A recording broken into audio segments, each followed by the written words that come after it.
Ona görə əstağfurullah, yəni baxın, sadəcə günah edənlər üçün deyil, xeyr, həmçinin günah etməyənlər üçündədir.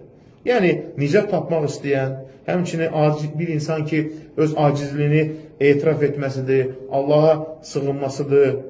Hər şey bir dənə bu, Allahım məni bağışla duasının, zikrin içərisində gizlənir. Ona görə hər bir səmimi istiğfar, əstağfurullah Allahın yaxınlığını aparan bir pillədir.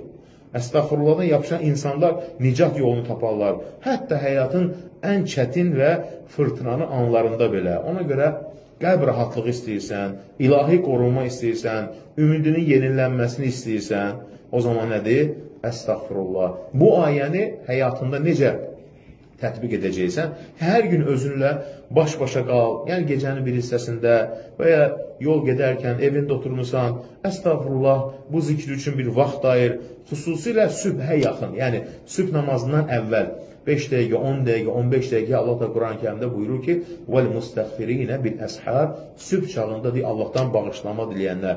Həmçinin ətrafındakı insanlara da əstağfurullahın dəyərini anlat, öz ailənə, evladlarına, hər qorxu, sıxıntı və ya zəiflik anında ilk sığınacağın nədir? Əstağfurullah.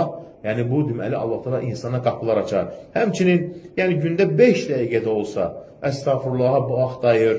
Yəni bunu inanaraq, mənasını dərk edərək, yəni ki, həqiqətən bir insan bunu deyərkən öz acizliyini, yəni Allahın möhtaclığını etiraf edir. Ona görə həqiqi rahatlıq, yəni bu qəlbi rahatlıq, insan bunu Allaha bağlılıqla əldə edir. Yəni bu satılan bir şey deyil, kənardan əldə edilən bir şey deyil. O qəlbin, yəni əstağfurullah vasitəsilə Allaha bağlı olması nədir? Bəhrəsidir.